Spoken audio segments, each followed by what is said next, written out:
I'd like to call to order the September 25th regular school board meeting. The time is 6:05, and we're going to start with the Pledge of Allegiance.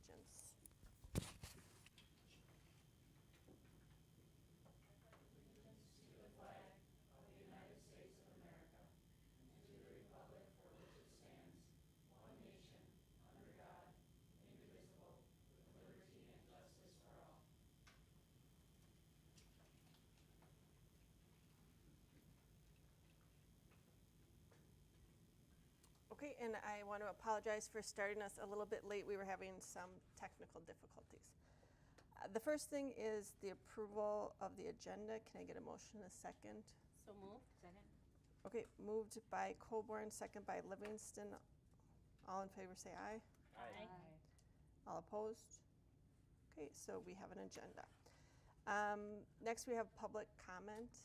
Kim, is there public comment?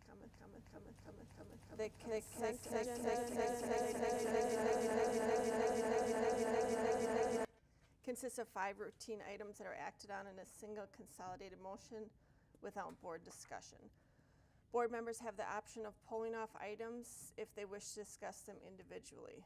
This evening's items include minutes of the August 21st, 2018 business meeting, minutes of the August 28th, 2018 board retreat, routine personnel, bid awards, and disbursements.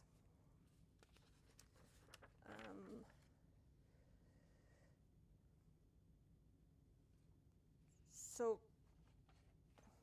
Teresa, you want to pull C, right? Yes, I would like to pull under consent agenda number C. Okay.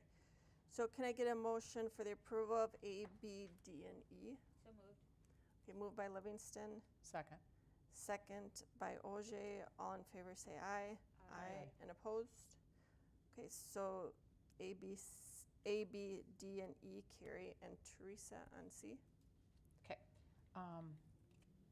The reason I wanted to pull C is not to disagree with anybody that's been hired or had a change in status, but because we're adopting 3 pages of employment, and of those employment, most of them are like athletic or extracurricular arts, and I just thought it was such a cool thing to point out how active all of our schools are in creating all these opportunities for our students to have enriched activities. And I just hats off to Julie and her staff for making all those fine hires, whether they're assistant coaches and the such, or the arts, that type of thing. I thought it was just incredibly awesome. So that was my only comment, and I move for approval.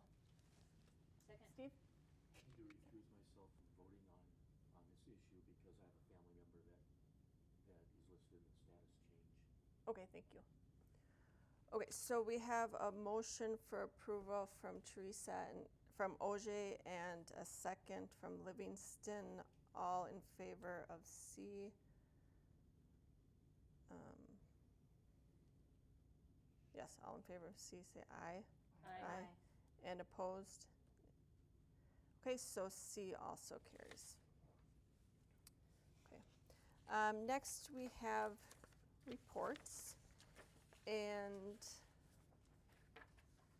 to start us out, we have a new student representative who is Haley Peterson from North. And I believe you're going to do both reports, both North and Tartan, because our Tartan rep couldn't be here tonight. Thank you. Okay, so we'll start off with the Tartan one, which is Caitlin. The Tartan Activities Golf Tournament fundraiser at Troy Byrne was on September 17th. We were only able to play 6 to 7 holes due to lightning, but the day was still a great success. The tournament was up from 62 golfers in 2017 to 91 this year. Monets will help support activities beyond what the school can provide to enhance the students' experiences. Tartan head football coach Matt Diediker was named the Minnesota Vikings Gatorade Coach of the Week. The next game is Friday against Simley. Coach Diediker was presented a shirt and a hat by J.R. Robinson from the Vikings and a $1,000 check for the football program. Tartan is currently 4-0 after beating South St. Paul, North, Sibley, and Hill Murray. Next, Tartan's new outdoor concession stand was dedicated on 8:30 before the football game in honor of Tartan's first principal, Laverne C. Arns. Dollar hamburgers and hot dogs were a crowd favorite for one night to open the stand. Homecoming is the first week with many fun and exciting student activities planned. There are dress-up days such as class colors, freshmen being white, sophomores red, juniors yellow, and seniors camouflage. There's also a Jersey Day and Tartan Spirit Day. Saturday school began on 9/21 and was a great success from day one. Students came to school from 9 to 12 p.m. on Saturday to catch up on work and get one-on-one tutoring from our Tartan teaching staff. One participant reported, "I'm so happy that I came. I was able to get help in math class I was struggling with. Now I know what to do and I am no longer behind. I plan to come next week and work on English." To continue, there's a Hamilton field trip this Thursday. 200 U.S. history students will attend the Broadway hit Hamilton on Thursday. All current and former U.S. history students were given the opportunity to write an essay and attend the play. 200 plus students took Mr. Norlander up on the offer and are on their way to the Ordway Theater later this week. We are looking forward to such a great opportunity to not only have a Q&A with the cast, but to see a remarkable play as well. And then the North Report. This week at North High is especially busy as it is our homecoming week. There are different levels of participation for each student, whether it is dress-up days such as our Destination by Grade, Twin Day, Sports Day, and Spirit Day, and USA Day, or activities such as Powder Puff, Kickball, a movie in the auditorium, and Zumba. And of course, a football game against Forest Lake this Friday. Our special education room has been involved in homecoming through making pom-poms and bracelets to sell. Fall sports are in full swing, especially with the volleyball team's successful record, being undefeated and 8th overall in the state. Boys soccer is also undefeated. New activities have been started up with the dance team and the Fellowship of Christian Athletes starting again. In our cafeteria, students have taken notice to the new paint job and TVs, helping display our lunch options and announcements. Overall, the start of the new school year has been great, and students look forward to a spirit-filled rest of the week.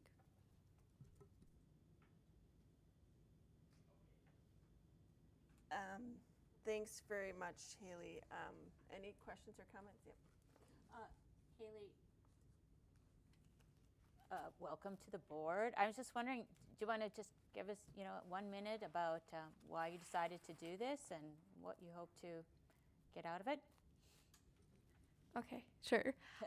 So I'm Haley Patterson. I'm a senior at North High, and last year I did a CIS class. It's called Intro to the Teaching Profession. So I'm most likely going to pursue a career in special education. And so it's interesting to see, thank you, the intricacies of behind the school, and I'm really happy to have this opportunity. Great. Yeah, we're happy to have you. It's wonderful to have a student voice on the board, so we're good. And feel free to, during discussion, add your 2 cents. We welcome it. Thank you.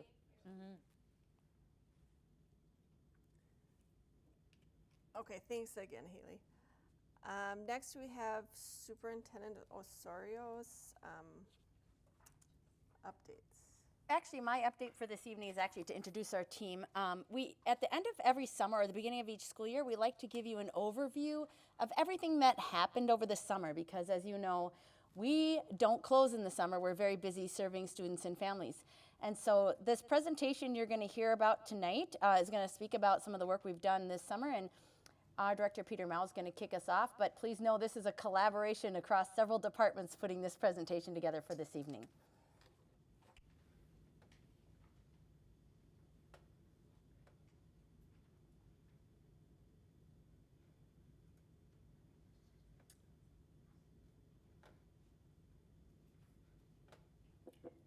As we're getting started, I'll just add that we're working with a new camera system here. So if you see a few funny giggles, we're getting used to some of the new views and working some kinks out. So just be patient with us. We'll get better at it. We just have some updates that have happened with the camera system.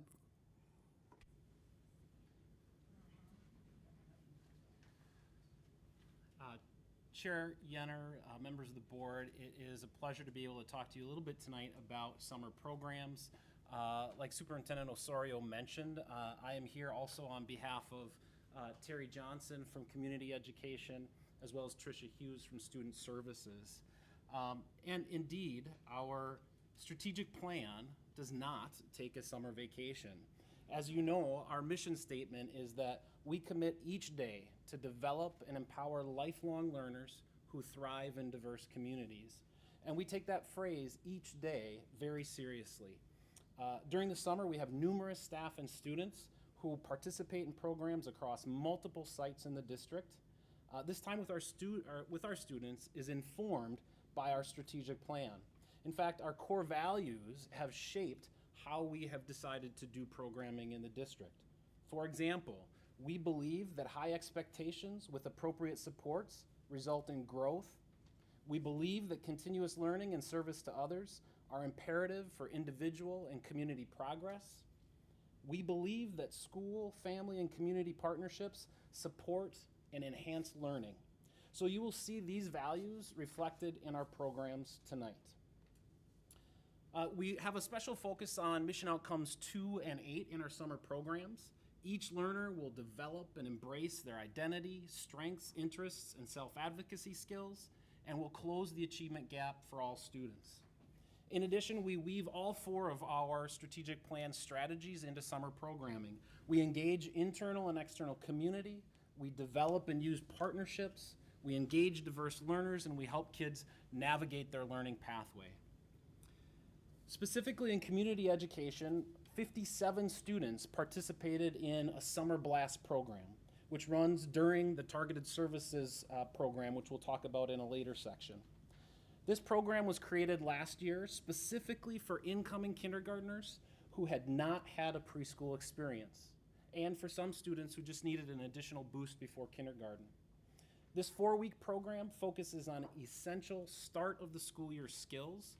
For example, early math concepts like shapes and number identification, early literacy skills like letter names and sounds, as well as social emotional learning skills like self-advocacy and sharing. It's a great time for students to get to know school routines like riding the bus and going through the cafeteria line. Programs like our regular school year pre-K and this summer blast help us to close the achievement gap before students even start their first day of kindergarten. As a further bonus, these classes are co-taught by a preschool instructor and a kindergarten teacher, so there's plenty of opportunities for them to learn from one another and better support the transition to kindergarten. Community education also provides a variety of enriching opportunities during the summer for K-12 students to develop and embrace their identity, strengths, interests, and self-advocacy skills. Over 300 kindergarten through 8th graders participated in our school age care programs, Adventure Connection, and Epic Summer. These provide high quality and choice-based experiences throughout the summer from 6:30 a.m. to 6 p.m. Nearly 700 students had an opportunity to explore areas of interest through our youth enrichment classes such as STEM, art, theater, music, babysitting, and driver's education. And new this year, community education partnered with our activities directors and leaders to coordinate camps such as beginning band and a variety of athletic camps. Our pools are also busy throughout the summer. More than 400 students develop water safety and swimming skills in our aquatics classes. In addition to these youth programs, community education also offers many programs for adults throughout the summer.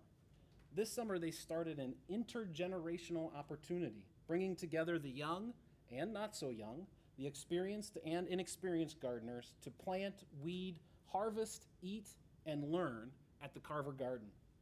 Each week highlighted a seasonal vegetable through science and art activities. On average, there are 25 participants each of the 11 weeks of this summer program. Student Services also offers a variety of programs in the summer, and I'll just quickly highlight a couple of those for you as well. For special education students who are eligible, we provide extended school year programming, which runs for 3 weeks, 4 days a week, 5 hours a day.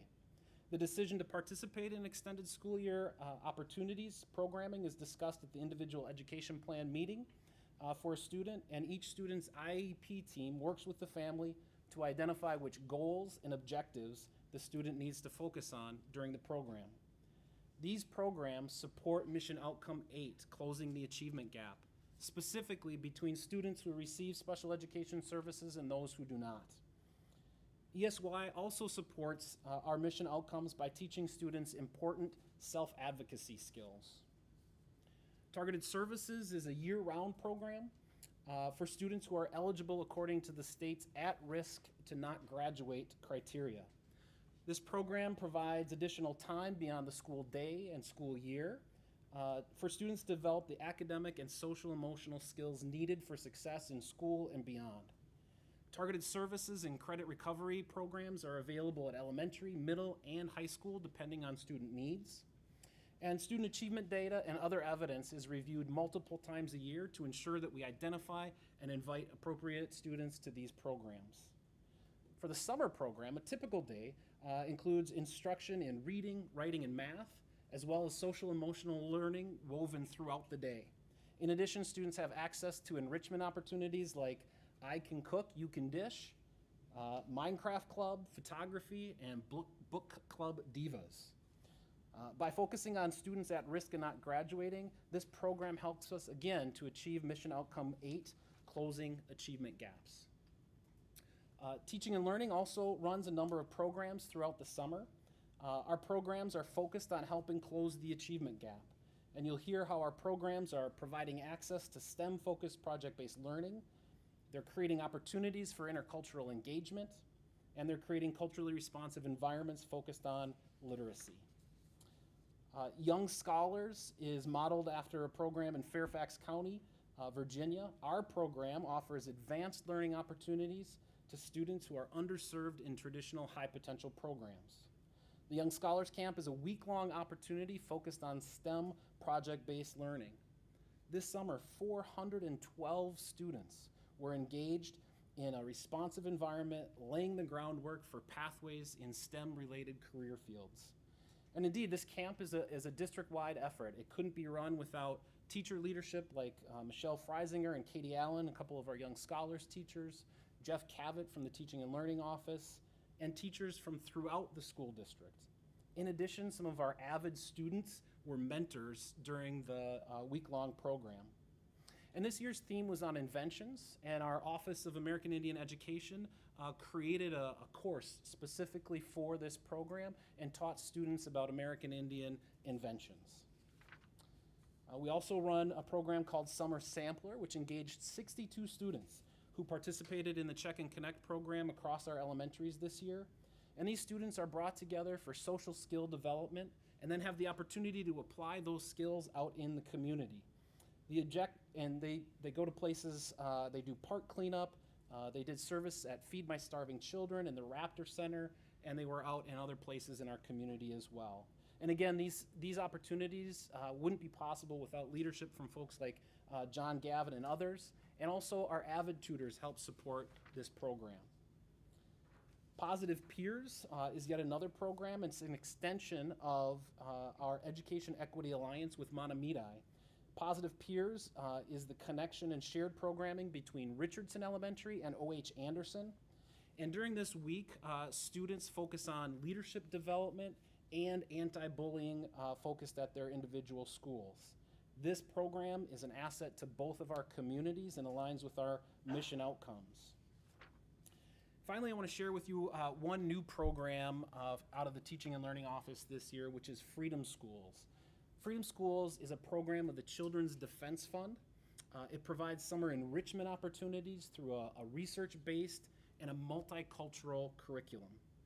And it's modeled after the freedom schools that took place during the civil rights movement throughout the South, led by college students. The program supports children and families through 5 essential components. There's a high-quality literacy curriculum as well as a character building curriculum.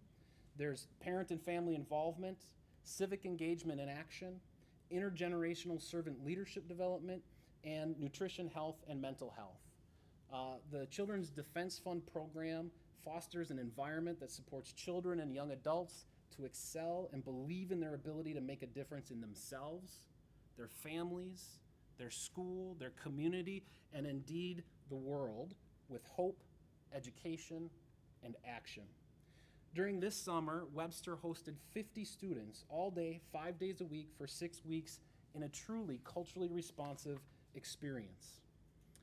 Topics were relevant to students' lives. They used culturally relevant books. There was an emphasis on culturally relevant music and movement, especially at their daily morning gathering called Harambe. They were able to see themselves in the staff. There was an emphasis on responsibility to the community and honoring those who came before them in their history. In reflecting on the culturally responsive approach of Freedom Schools, Principal Mona Perkins stated, "Kids came to school every day and had the space to be their authentic selves. The impact of that was seen in their engagement, their leadership, their confidence, and their learning." And this is just another example of our internal and external community partnering to support students. Again, it was scheduled in conjunction with targeted services. District staff, as well as college-age students from our community, were our student leader interns. Every day during Harambe, a community member would come in and be a guest reader to the students. Our parent engagement activities involved post-secondary institutions, the YMCA, and other community organizations. And I have to thank the folks who made this happen. Mona Perkins, principal at Webster Elementary, Whitney Cantrell, who was the site leader, B. Kong, our former equity coordinator, and Wayne Felton, our new equity coordinator. We had a significant impact on students this summer in these programs across all of the departments. I want to highlight just a few specific to Freedom Schools for you. We saw that students increased their confidence in social skills. Indeed, a survey of parents revealed that 95% of parents surveyed say that their child was more confident as a result of being in Freedom Schools. And Hakeem is just one example. Hakeem was a kindergartner last year, and his teacher saw potential in Hakeem. And what happened at Freedom Schools was Hakeem just came alive. In fact, so much so, he built so much confidence that in a very short amount of time, Hakeem became the leader of Harambe, that daily gathering of all the students and staff of Freedom Schools. He literally led 50 plus people through a half-hour plus meeting every single day. We also saw increased interest in reading. 95% of parents surveyed said that their child is a better reader because of Freedom Schools. Again, we use culturally relevant books and strategies that emphasize partner and small group reading and discussion.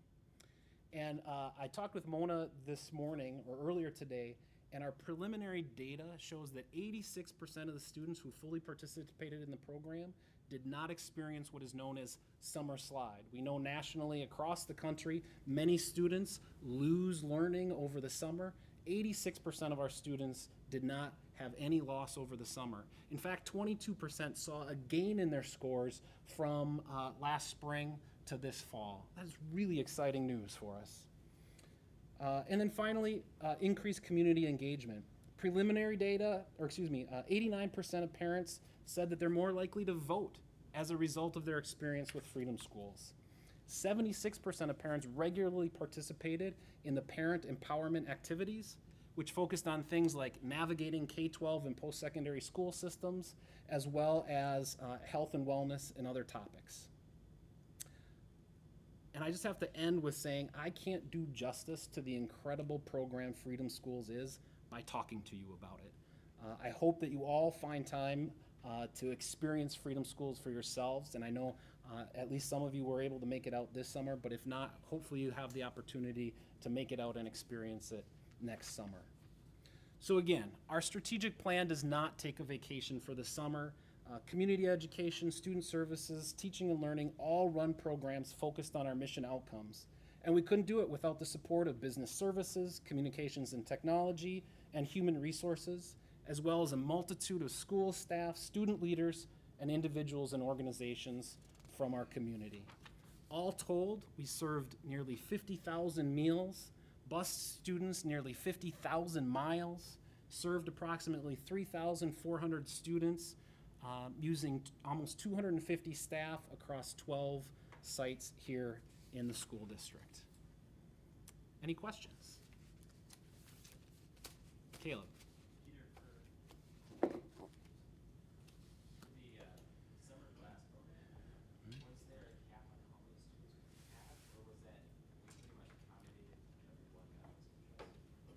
I'll ask Terry Johnson to come forward and answer that question for us.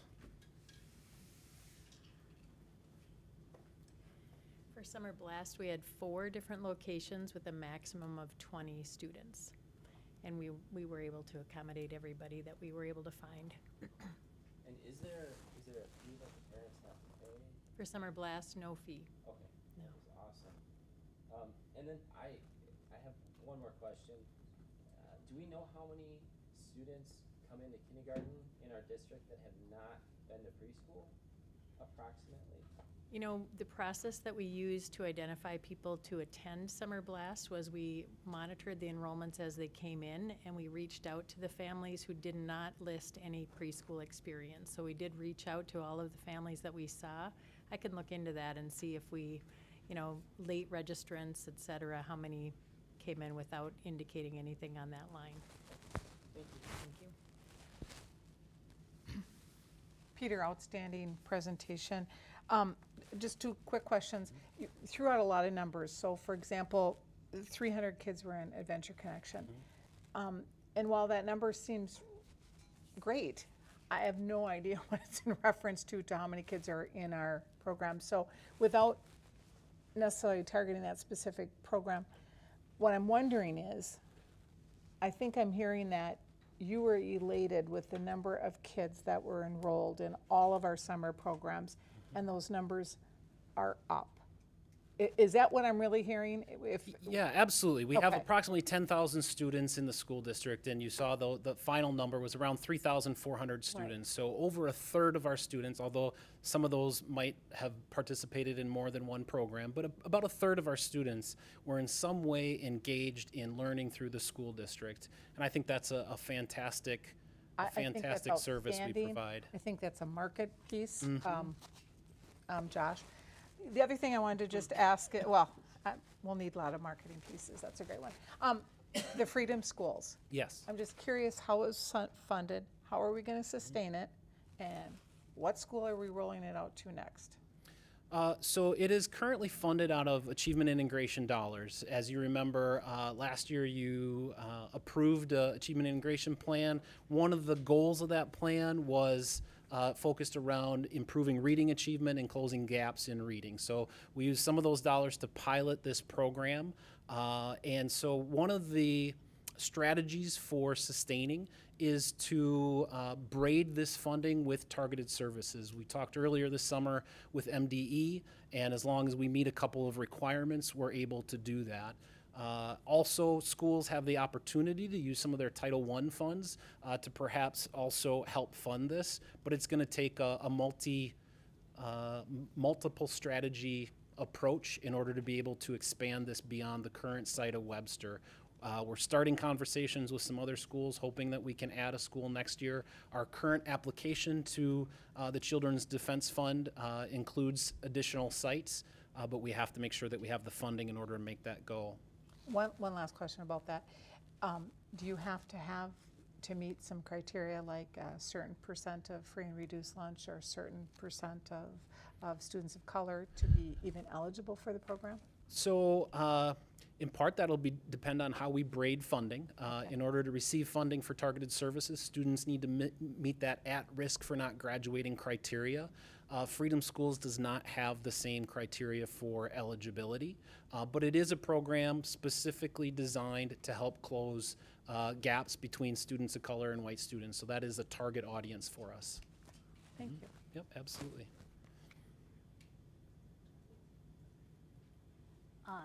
Thanks, Peter. That was awesome. I know Minnesotans love there's some June, July, and August. They love it, but I've also heard it described as the long summer of forgetting.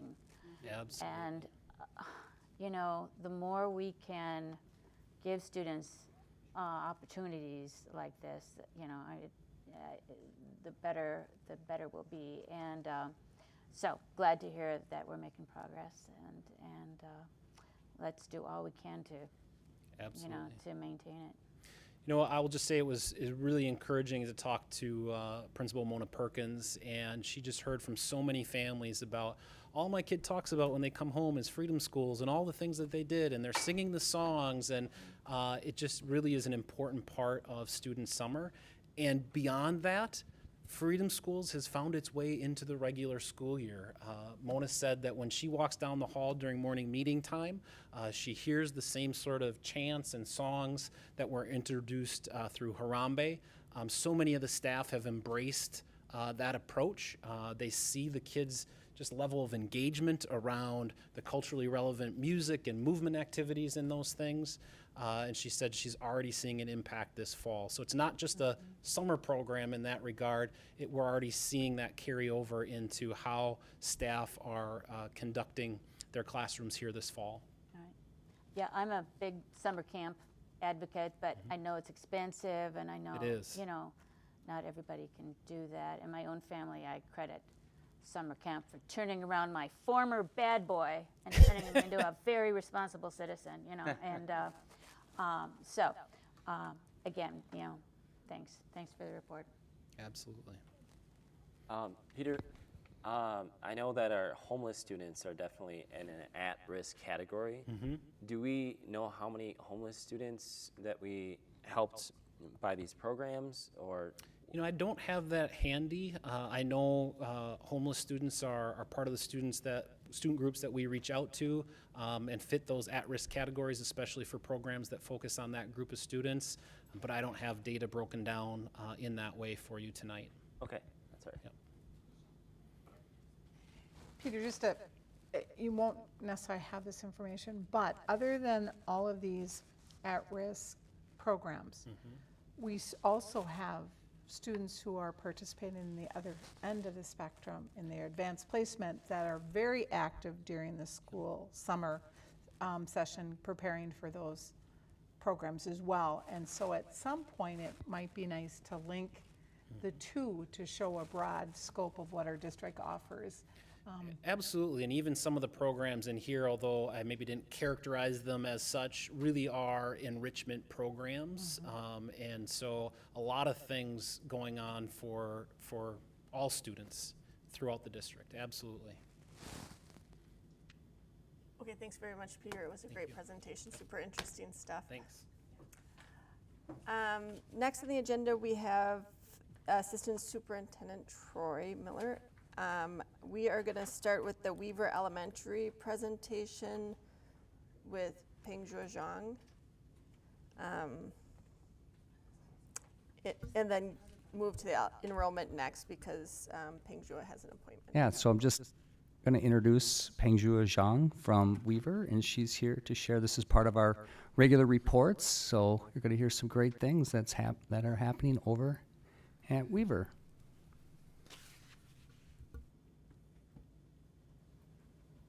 We're trying to find the slides. Hold on.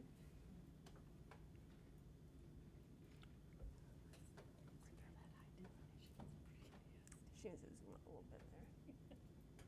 Right. Thank you. All right. Well, good evening, Chair Yenner and members of the board and Superintendent Osorio. Thank you for giving us the opportunity to come and talk a little bit about Weaver. There's so many great things happening at Weaver, so I'm hoping to just give you a very short snapshot of what's happening. We invite you to come and visit Weaver anytime. Actually, we love visitors. Our students love to give tours. Well, first off, my name is Pengjua, and I've been the principal at Weaver this is my 6th year now, and so we've gone through lots of great transformations. One of our core beliefs is that we value each other so that we make strong connections between students, families, and staff. And not only do we have to believe it, but really, I mean, our staff live it. We've heard families tell us that they can feel that they're valued, and our students feel valued when they're in school. The other thing is our vision is that once kids leave our school, and not just kids, but also, I mean, our students and our staff, we want everyone to feel that they can be confident. So we want everyone to be individually confident, but yet able to achieve goals together. So we really encourage our students to work in teams. One of our habits is called synergizing. So we encourage that, but really it's to reach our vision is that once kids leave us, we want them to be successful in middle school, in high school, and beyond. We've got a very vibrant community, and this data here, this is based on about 565 students. We've grown quite drastically in the last 3 or 4 years. We've grown by about 50 or 60 students. And the varying needs have grown also, but our students, you know, really, every student that comes in, you saw before, our mission is that we encourage every student and we support everybody to be able to lead. And when we say lead, we mean lifelong learners who are empowered for achievement with determination. And we do that through providing many different student leadership opportunities for students. And then also for our staff, every single staff member is a part of an action team within the school. And our achievement data, we're proud of the fact that even with our increase in our enrollment and all the varying needs that come with our enrollment, we've been able to stay pretty consistent with the rest of the district. So even looking at our data, you can see that we are, you know, we perform similarly to the rest of the district. And then our achievement data here also, you can kind of see in reading and math and science, is, you know, we have built up great systems to support a lot of our students to maintain our achievement as much as possible. And our system actually is to support our core instruction as much as it is to provide intervention and enrichment for students. So the learning and growth of each student is important to us. Our students are really at the center of why we work hard to implement the most appropriate strategies. And so these are actually the 3 strategies that we are focused on this year. We want to continue our strong literacy instruction and interventions, but then also, you know, making sure that teachers understand standards and that the standards really drive our instruction in math, in reading, in science, in all the different areas. And then also another big part of what we do is we want to build the social-emotional skills in our students. We want to develop that whole child so that with those social-emotional skills, that they can really be engaged in their learning and be an active participant in their learning. One of the beliefs at Weaver is that we always start with our paradigms. And so with students as well as with staff, we say our paradigms really are at the center, and they really determine what we believe as well as how we make decisions. So this quote here from Gandhi is really a great quote that is a great example of how we let our paradigms or our beliefs guide the decisions that we make at Weaver. So really the quote being, your beliefs become your thoughts become your words become your actions become your habits become your values, and then your values become your destiny. So you'll hear a little bit more here of the leader in me at Weaver, but part of the leader in me is that it is a framework that we use to guide change within our school. And the paradigms that we use to guide our change are foundational to how we see our students, to how we see our practice. We are actually in the 3rd year of implementing the Leader in Me, and we actually started 3 years ago. We were lucky enough to get a grant from Panda Express. It was funded through Panda Express, actually. So it provided training for all of our staff, as well as for the last 3 years, the trainings have continued. So this year was our 3rd year of trainings, starting with the core self of our teachers, having our teachers go through training on the 7 habits, living it for themselves, as well as applying it in their own lives at home, not just as teachers, but as a person, and then being able to teach that to kids. And then working on the culture of our school. How do we build a culture that is going to value students and is going to be able to build up leadership in our students so that they can ultimately lead their own selves as well as lead others around them. So what you see up there are the 7 habits, And then we also call it the 8th habit, and that is find your voice. So we're encouraging students to get interested in things, to find things that interest them, and then to speak up for it. If they find a cause that they really want to help, we want to encourage them to pursue those causes. So part of the 7 habits really are used for our social emotional learning. It helps us help kids to have self-awareness as well as to have self-management, and then to also be responsible decision makers.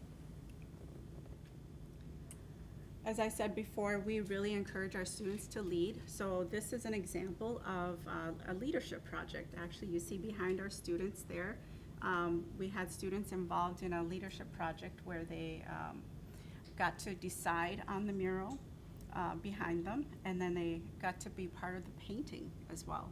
We had a parent who volunteered their time and helped our students paint this mural. And now actually if you come through Weaver, you'll see the murals even changed even more. Now we have mirrors in front of where the faces used to be of the paintings behind there, so kids can walk by and see themselves there.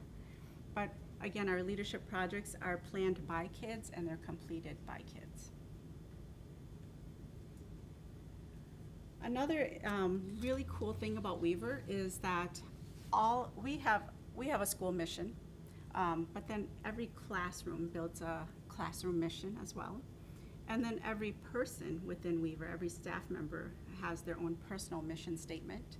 And then every student also has a personal mission statement. But we use this to guide how we carry ourselves, to guide how we lead ourselves and lead others. And then in addition to having the mission statements, we also encourage everybody to create what we call a wildly important goal.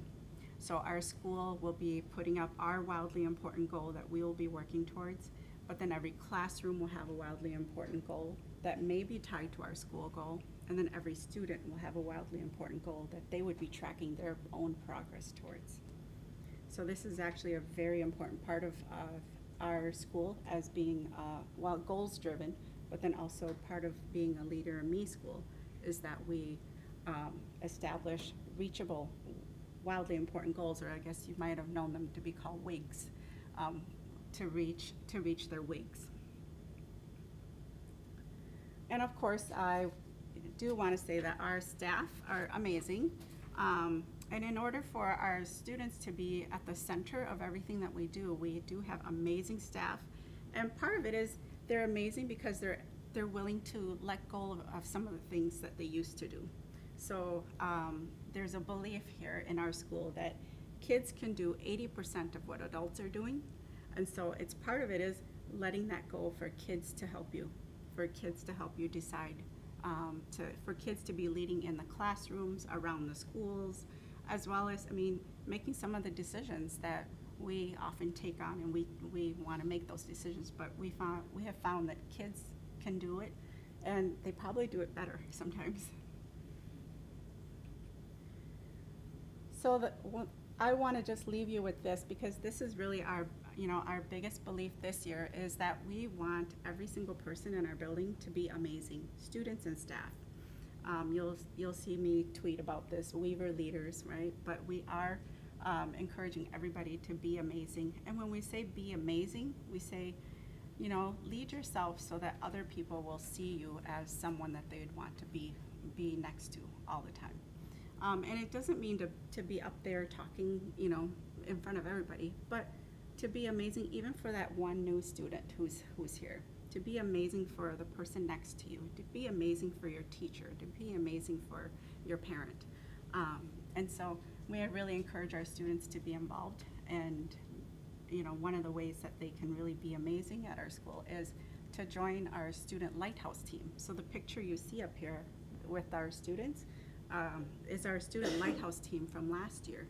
We call it a lighthouse team because they're really a team that guides the rest of our school in making certain decisions. And they also help plan our leadership day. So we encourage you to attend our leadership day. We'll be putting that date out soon. So as soon as I get the date, I'll make sure I send it to you guys.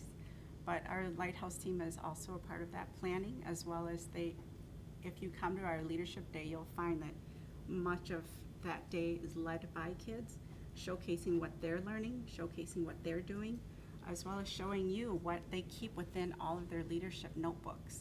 So thank you for this time. I can open it up for questions. Thanks, Pingtua. I can see why Weaver is wildly successful. They have their wildly important goals, and I've had the opportunity to listen to you at the Capitol, and I could listen to you all day talk about this stuff. No, I think that this is just awesome, that this idea of having kids becoming leaders by understanding themselves first, and then growing, because I just think that's the basics of learning. And what are we doing here? We're trying to instill in them this feeling that they can be leaders in the community, and they can go on and be successful in life. And so this is terrific stuff. Thank you so much. Thank you. Thank you, Pangjua. I just want to thank you and the teachers for empowering our students, because I think that's one of the most crucial aspects of good leadership, is to make sure that the people that you're working with or that are in your classroom feel empowered. And I think that this is just amazing, so thank you. You're welcome. I wanted to echo the sentiments of my colleagues in thanking you for your presentation, but even as an adult learner, I've made copies of 2 of your slides to share in my own professional work, because I think that we have students for such a tiny, brief period. And what your message that I'm hearing today is that no matter where you are, you're going to be better for being here at Weaver. And it's because of the culture, it's because of the staff, it's because of what you're instilling. And I can't thank you enough. And I just think that's the right message. Hats off to you. Thank you. Yep, go ahead. I just want to add a moment of praise also for our Principal Zhang here. She has done an amazing job, and if you haven't had a chance to visit Weaver, it's literally student-driven and student-led. Assemblies are run by the students, even little ones. Your tours are led by students, so please take time to visit. It's really worth it. Yes, you're welcome to visit anytime. And as I said, our students love to give tours, so even our kindergartners love to give tours. So. Thank you. Okay, thanks very much. Next we have enrollment, Troy Miller and Tricia Hughes.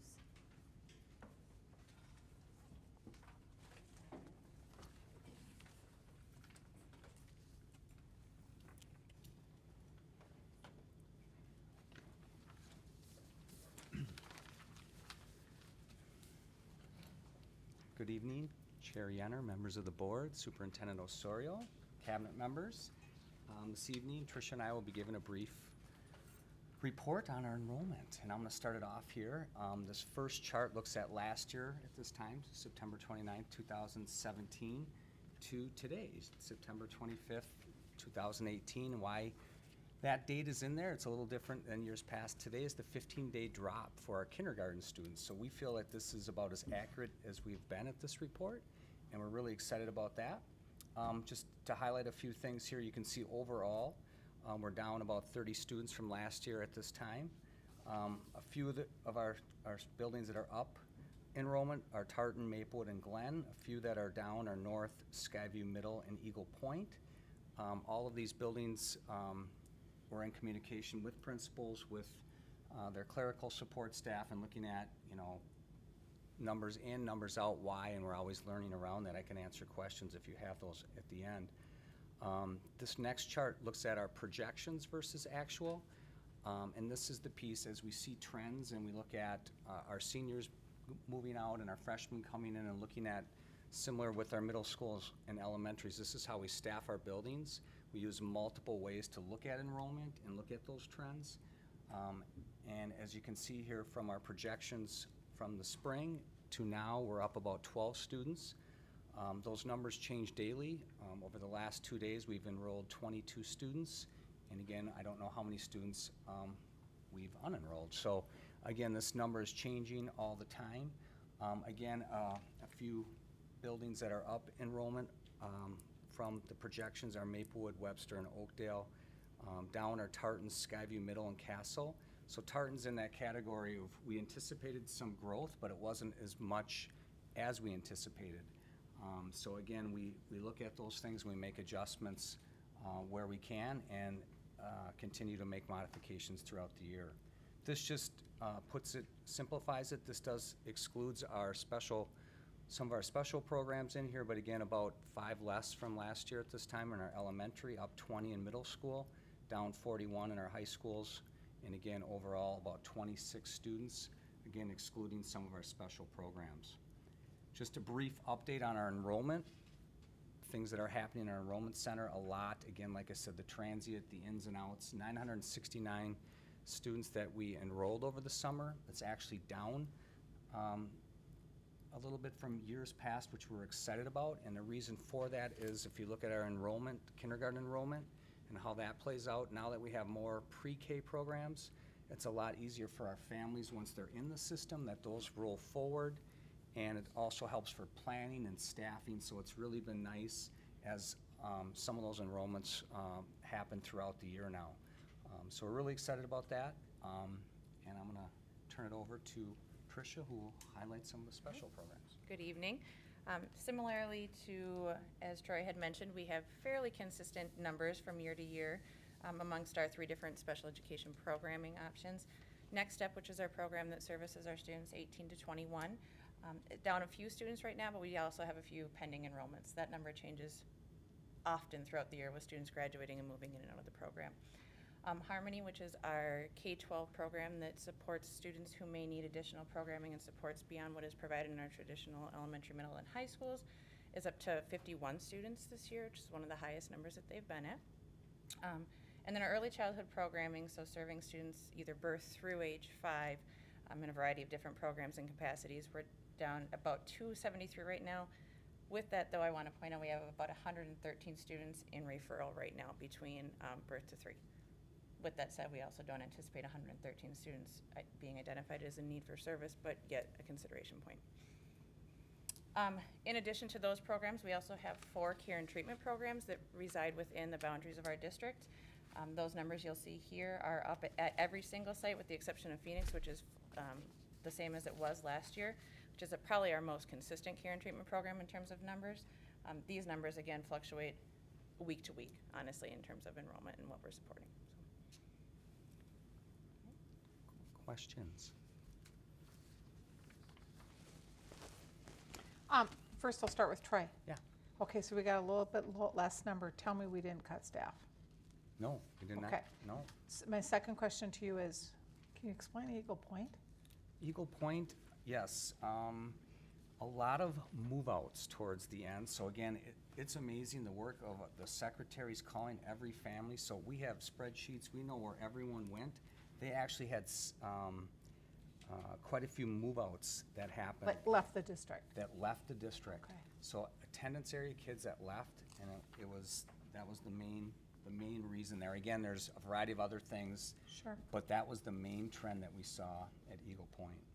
And then one last question for you, for Tricia. Do you anticipate, because in the last couple of years we've had to add staff, and I know we've struggled to fill positions, how are you as far as the start of the year, and do you anticipate you're going to have spots you'll struggle to try to fill? It's the ever-moving pendulum, right? Last year we didn't have to add beyond, so that was beneficial, and then we had programming and supports and staff in place from the beginning of the year. We are evaluating across all buildings right now in programs where student enrollment is based upon what our staffing ratios are. I'm hopeful that we won't need to. With that said, our biggest population to consider is always our early childhood population in terms of referrals that come in. Thank you.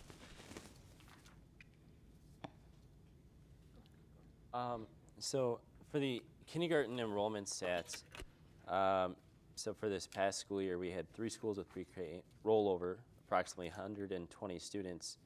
Do you know how many students that we served last year total? I was just wondering how many, if we have 120 students that enroll in our schools after going through one of our pre-K programs, how many total did we serve, and how many did we lose, so to speak? I'm not aware of that, but I can definitely dig into that as well. There's a lot of those questions. We're learning more about that, but I can definitely dig into those numbers and take a look. I know we are doing very well with that, but again, in some of these cases where we lost some kids, we did see some of those move outs, but it's very, very few. But I can get you more accurate information. Okay, thank you.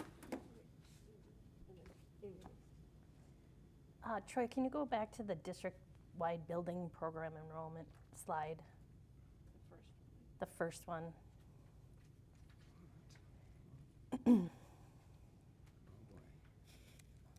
My question is about North. The net change was 77 students, which is a lot. It's a lot. But then when you look at the projection, you're +4. So you obviously had an idea that a lot of people were going to leave. And I'm just wondering about that. Yeah. So what happened is we lost 70 students from last year. Throughout the entire year was the main change of that. So we anticipated that. So again, information that we're looking at, I spoke with Mr. Nelson today and looking at, why some of those things are happening. But again, those numbers were dropping throughout all last year. So that's where we make those adjustments. And the big adjustment was we were already down 70 kids. Just talking to Randy, looking at our numbers here, we currently lose about 120 students from today until the end of May. So, and it's mainly our high school students, and it's mainly some of our senior level students. So, Are they going somewhere else, or they stop? They're going somewhere else. So they're leaving the district and go somewhere else,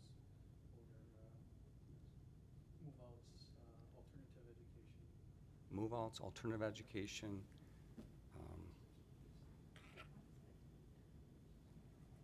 If I could add to that, we actually have our high school counselors and high school principals right now looking at students who did leave our system to find some data on where they ended up and how they're doing. So that's part of our work with the ESSA legislation. We're trying to really take a look at our graduation rates and make sure we're kind of tracking down what systems kids are landing in. If they're getting off the radar with different and enrolling and leaving us, we want to make sure we're looking at where they're landing. So we actually have a project going right now where our teams at both high schools are really digging into that data right now. Well, and then you've got Tartan, who has a positive change of 36 students, yet the projection is down 50. So you obviously projected that you would have more. Yes. So it's kind of the reverse. And again, a ton of move outs. So again, attendance area, calling, and just didn't show up. So spoke with that group again today. So again, a lot of move outs there. Trying to get a better handle, like Christine had mentioned, and just where, why, what. We want to always get that information. It's helpful for us as we move forward. But Tartan went up 36. They're up, but not as much as we anticipated. And just to add to that, we look at the students coming up from our 8th grades in our middle schools, and we take a look at those numbers, and that largely informs our projections. Obviously, as every grade comes up through the system, it helps us inform, and a lot of our estimating is based on the size of the class before it that's coming up and where they're coming from. And so it's always a work of magic to try to put your projections together, but we did predict that Tartan would grow this year and North would shrink based on those same numbers that we're looking at from middle school coming up. But again, it's never perfectly accurate. You never know what people are going to decide over the summer, but that was already predicted based on our data and how we were looking at our incoming middle schoolers into high school. Yeah, I just had a couple of follow-up questions for each of you. Sideline conversation about that, so I can know more about it. But what's the capacity of Current Care? How do we measure and evaluate the services that Current Care provides? And is there a limit to their capacity because of the services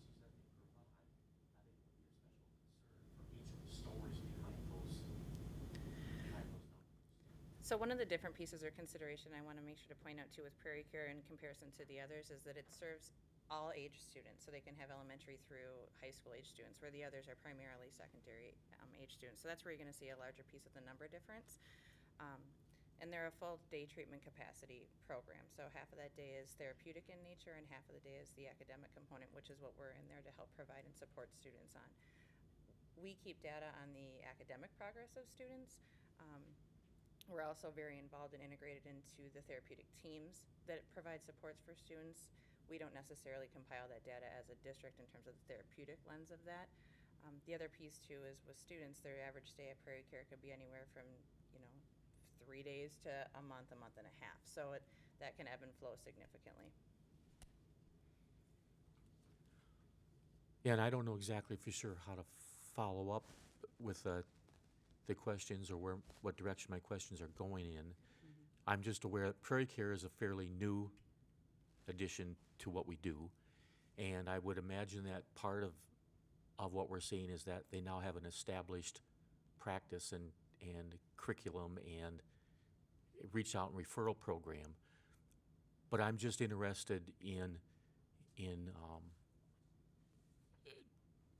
trying to get a better handle on how the work that they do reflects the needs that our students have.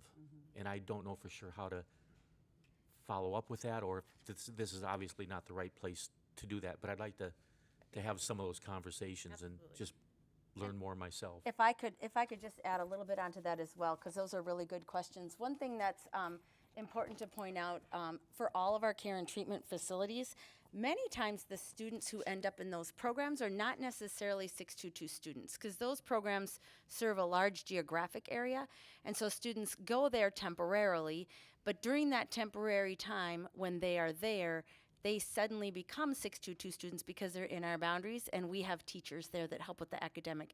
However, our district does not administer or manage the therapeutic environment. We manage the educational setting, which for many of these students is a short-term stay. But I do think it's really important to pay attention to how these programs are working. Prairie Care's got branches all over the metro area, and it has this new branch here in Maplewood.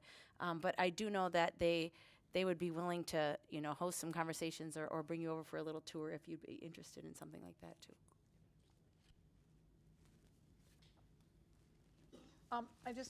This is more towards Randy. So when you look at the first page, which said our totals were -30, and you look at the projections versus actual, so we're up 12 students.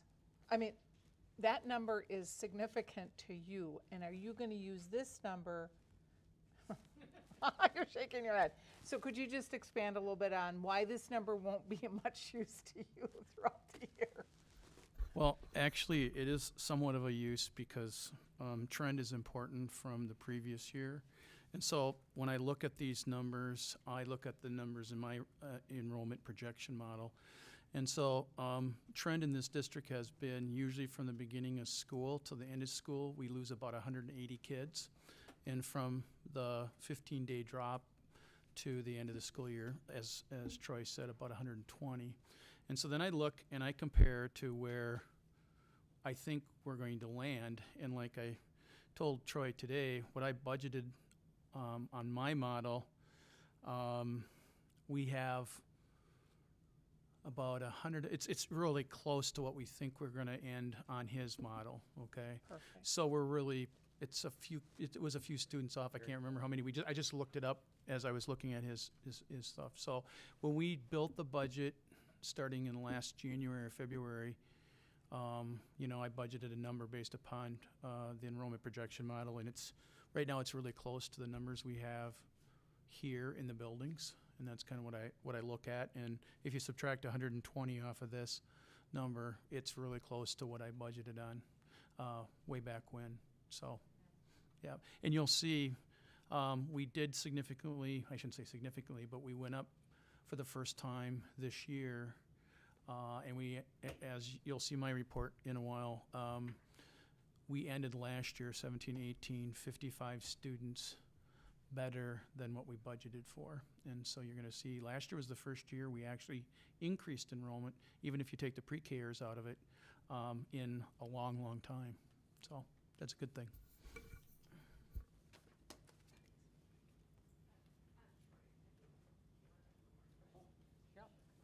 Really quick, I had to step out for a second, so I don't know if this was brought up, but if a parent does decide to pull their kid after the 15-day drop, how does that impact, like, I know the 15-day drop is probably just to try to get parents committed, but what does Just part of the, this happens every day. I don't know if you. I'll just explain. 15 days, all throughout the school year, if a student doesn't show up for 15 consecutive days, they get removed from the roster. Oh. So this is just the first day that rule could take effect because we've now had 15 school days. But even in January, if a student didn't come back for 15 days, they would no longer be a student here. It happens every day. Anytime a student hits that 15-day mark, that's when they're no longer considered to be enrolled in our school district. Okay, is that consecutive days? Yes. Okay, thank you. All right, thanks a lot.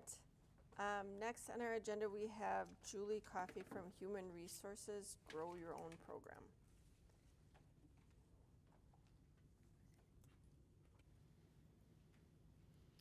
Chair Yenner, members of the board, Superintendent Osorio. As you know, increasing the diversity of our staff to better reflect our student population is a key priority of our district strategic plan.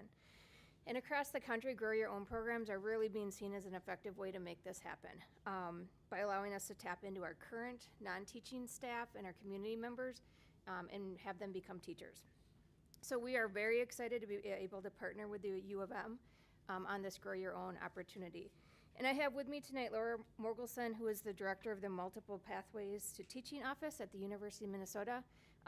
Laura and I actually knew each other for many years in another district, and she contacted me last spring and said, hey, we've got this opportunity.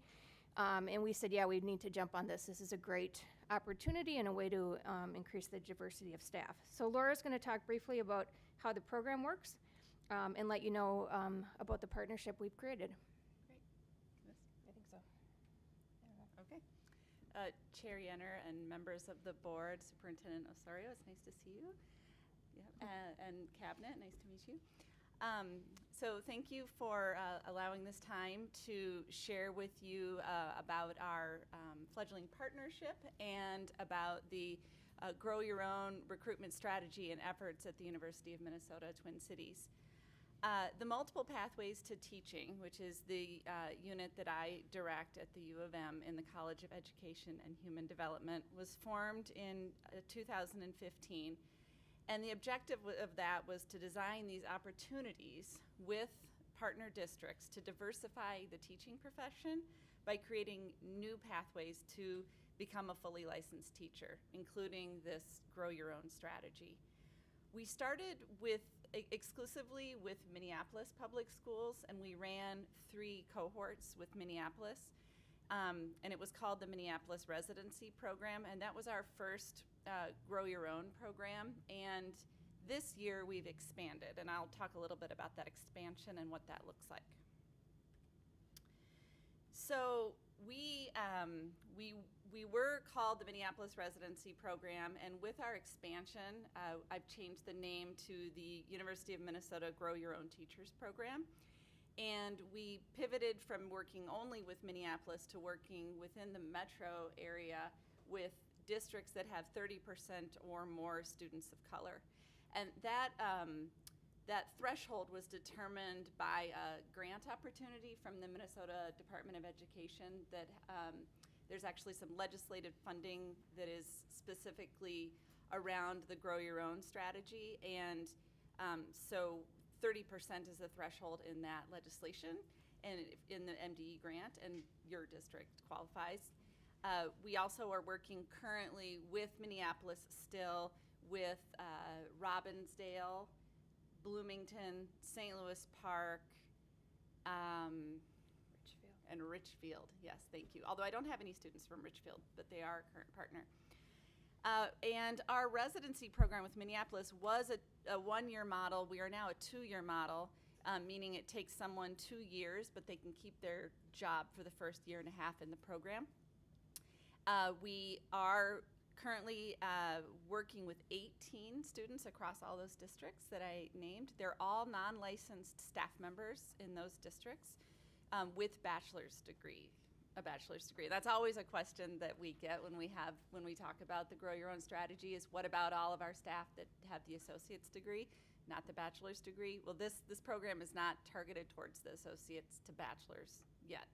That'll be an opportunity for us in the future. We are adding ESL for the fall 19 cohort. So while the program does take 2 years, we admit annually. So we will have some overlapping cohorts. We'll be adding ESL, so we'll have elementary and ESL. And then we will also add math and science licensure if there is interest and if there are numbers. I can't run micro cohorts of 2 to 3 people, but if I have enough collective interest across all of these districts and we have 10 to 15 people, that is doable. So the advantages of this type of program for your employees are that they earn a master's degree and a teaching license. They're in a cohort, so they're a community of learners going through together. The courses are online, so and face-to-face. They are able to complete the program while maintaining employment. And so our cohort right now, they have every other Saturday class and then Tuesday evening every week they go to class. The coursework is concurrent with field-based experiences, and we work with HR departments, with school principals, with district leadership to arrange for those to be district-based field experiences, as well as that student teaching at the end. And then we provide mentorship throughout the entire program. So like I said, the eligible students have to hold a bachelor's degree. They need to be employed or be somehow connected to the district, possibly volunteer, that type of connection to your district, and they can't have another teaching license. There may be some prerequisite courses required. Often people that are going into elementary teaching, they may be missing the mathematics requirement. We have some funding, which Julie wrote the grant for, that can be used in our recruitment to help to support people in paying for the prerequisite courses that they may be missing. And they work with our advisor, the students do, your staff, work with our advisor to help identify what those might be, and then we can help facilitate their enrollment in those missing courses that they would need to complete before they're done with the program. So they have a couple of years. And then we have a process of screening the candidates, and we interview them, and we ask for a principal or supervisor to provide a recommendation as well. Do you want to talk about the grant? Yeah. So as Laura said, we applied for and received a grant through the Minnesota Department of Education just very recently to help for this initial year to help pay for some of those prerequisite courses. Really, some of the benefit of this program is that our current non-teaching staff can get a teaching license. They can get a master's degree through a program where they might not have otherwise been able to do so. It provides a little bit of a reduced cost. But part of this is really about reducing the barriers to people getting teaching licenses. And so this grant will allow us to help with those prerequisites that, again, will reduce some barriers to someone who otherwise would have to pay out of pocket to initially even enroll in the program. And then what we're hopeful is that in 2020, we can reapply for a grant. And our hope is at that point, we'll have a couple people signed up, enrolled in the program, and we'll look to get grant funding for stipends to help fund that student teaching part when they're having a student teach full-time and can't work anymore. They're on a leave of absence, and it will help cover some costs while they're doing that. Of the 18 students that we have in our first cohort of this new 2-year model, when I interview them and talk to them, every single one of them says, I've wanted to be a teacher for so long, but until this kind of opportunity came to me, I never thought it was possible. And so it's a very effective strategy in getting people to take that next step. And we find that principals who encourage their staff to apply for our program, that's the most effective recruitment strategy that we've found to getting people to join us. And it's also very attractive to philanthropy. I have to do fundraising to support the students, to support my program. And we have 3 possible large donations that are, I haven't even talked to you about that yet, Julie, but could be supporting in terms of providing scholarships for the tuition that the students have to pay. And then that difficult period where they're taking a step out of their paid job and they're doing their student teaching. And we know that that's a barrier. So we want to be able to provide support to people during that period, in addition to the Grow Your Own grant. So we're recruiting right now. I'm updating my flyer. I don't have one to hand out to you right now because we are adding ESL, and I want to be real clear on what the prereqs are for that one. I do have these scholarships. Currently, I have scholarships available. I'm looking for larger scholarships to be able to provide even more support. And we will hold info sessions. We held one info session here in this room last year. Had a few interested people. No one took that leap and applied. But we are hoping to have at least a few North St. Paul staff members in the 2019 cohort. And we have an advisor. Her name is Jade, and this is what she does. She works with people. It's very individualized, and it's very hands-on.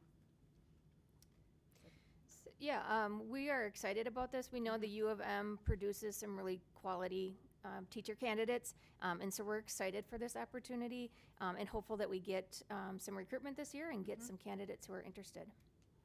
Any questions? Yeah. Is there a requirement that people who go through this program stay in that district once they get the teacher licensure? Are they supposed to stay for a certain number of years? Well, that's really up to the district and what the district can, I think, legally do in terms of what happened in Minneapolis. I can speak to my experience there. Is they provided the support to the staff, and they had them sign. They call them ESPs in Minneapolis. They're paraprofessionals. They were on a special assignment, so they had a different designation, and they signed a commitment to 3 years, but it was simply a commitment. There was nothing binding to that commitment. There was no sort of repercussion if they left the district. The hope is, though, that by recruiting people committed to your school district who've lived here or worked here for a decade, that they're committed and want to continue to work here. Thank you. Nancy. Yeah, thank you for the presentation. I'm glad that we're doing this. It's a baby step, right? It's. I mean, there is a crisis, right? There's a teacher shortage crisis. I mean, maybe not so much in certain areas, and maybe not so much in the Twin Cities, but outstate Minnesota. Would you agree? Even the Twin Cities. I mean, the barriers to becoming a teacher to me are just amazing. I mean, just student teaching for free. Oh, I know. Yes. Right. Who can do that? Right. I mean, there's just so many things that keep people from going into the profession that it's really disturbing. So, this is a positive step in the right direction, a baby step, but I'm glad we're doing something. Yep. Thank you. I just want to say hats off. I love this kind of stuff, but I also want to just say a little bit contrary to what you said. We have, if our intent is to hire staff of color, they may not have been lifelong residents here. They may be newly planted, and they're just in the door, and it's those people we want to capture that have that cool experience. And so, Julie, I challenge you to come back to us next year and say, you got a whole class of candidates. And I hope that we have our building leadership trying to target some people that would make great teachers. I mean, it's such a great profession as far as the nobility of it, and it's hard work. And I just think that this is a great opportunity for, and it's a compliment to what we offer with 916 and the special ed opportunity. Exactly, yes. This is great. Connected to that. Actually, they don't sit within multiple pathways, but the Jennifer McComas's 916 program, they also, their district partners tap into the same pool of funding. Yep. And I anticipate you may have future conversations about potential negotiation things to consider as as our employees partake in this, and I look forward to those opportunities as well. So, great job. Julie, do you know what our teachers of color percent is right now? I wrote it many times for the grant, and I don't want to guess because I don't want to give a wrong number, but I can definitely get that to you. It does not reflect your student population. Correct. Yeah, absolutely. Yeah. So I think it's really exciting to have a program like this, and I was excited to see it, but, and I don't want to criticize the program at all, it seems great, but it just doesn't seem like there's enough incentive. Like when I think of the people in the buildings that might be good candidates for it, I think it's expensive, right? So if we're not, helping with prereqs is great, but you're not covering prereqs, and also then there's tuition, right? So Well, I just the grant feel like can cover the prerequisite costs, and Or that's potentially yeah, cover. and that's the only way. That was really the only thing we could write for with this round, because weren't any students. yeah, I've been at conferences where this is a topic where there's conversations around, hey, we're a district and we want to hire teachers of color, but there are no teachers of color, so we can't hire them, and so we only have 1% teachers of color, but that's because there's no pool, and so then the universities are supposed to step in and start growing teachers of color. But the financial barrier is significant, and I just wish there was more of an opportunity to address that financial barrier, because those folks who are in those positions who are not yet teachers, of course, are being paid at a lower salary anyway.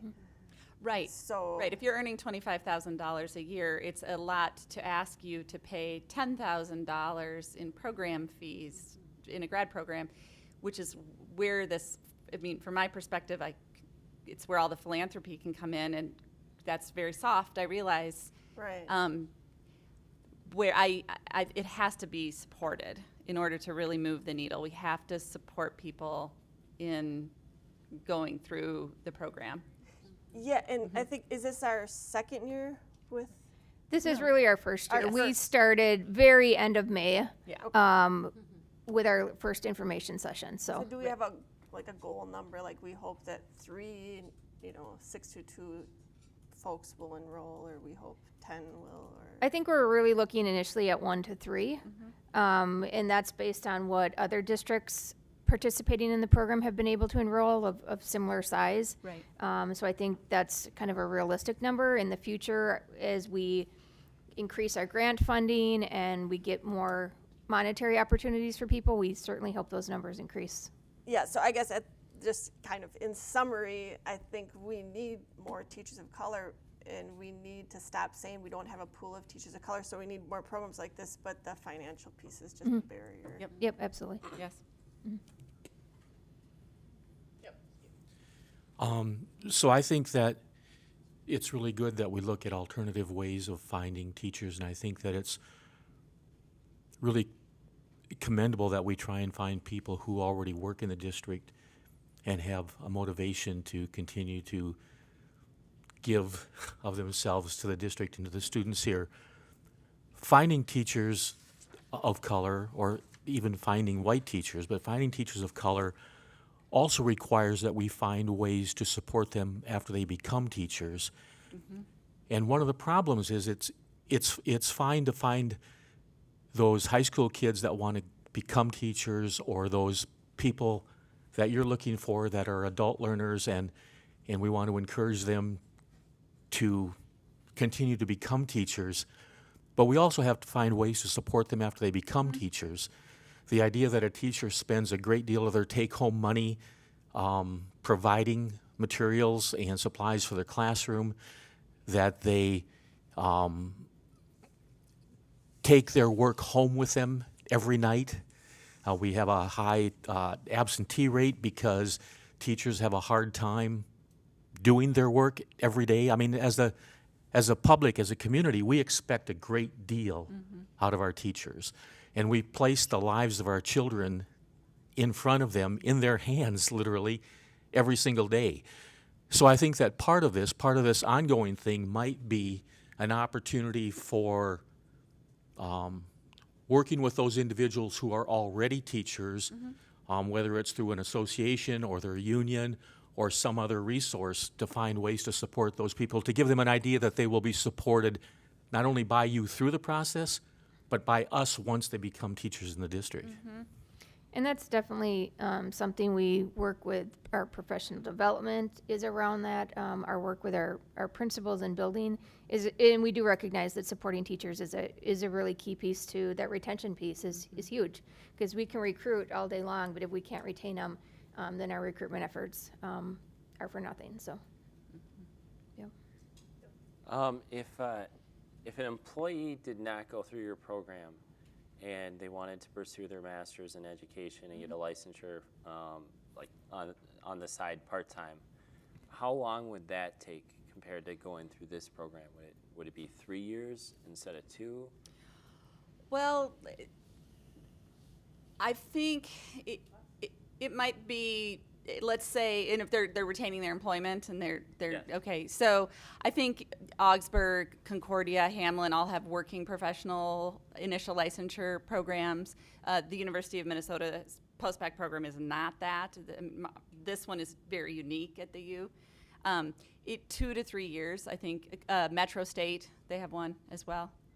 So it's not an accelerated timeline in terms of it will take you less time. We actually intentionally moved it from taking 1 year to taking 2 years, because the 1 year program was just simply too much. It was 36 grad credits condensed into basically 3 terms, and people were full-time co-teaching, student teaching, full-time grad students, and family. They had family. So the 2 year we feel like it's already better. We can tell. But yes, there isn't a time advantage with the 2 year model with the Grow Your Own. Okay, thank you. Okay, thank you very much for coming. Thank you. Thank you, Julie. Thank you, Laura.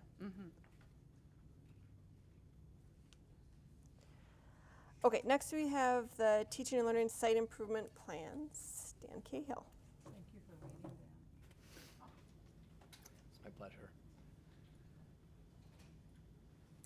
Well, good evening, Chair Yenner, members of the board, Superintendent Osorio, and the cabinet members. I'm pleased tonight to share with you our site improvement plans for the 2018-19 school year, as well as an update on some of our QCOM goals and results. Also, I'll be talking about some of our committees that you'll be taking action on later in the evening.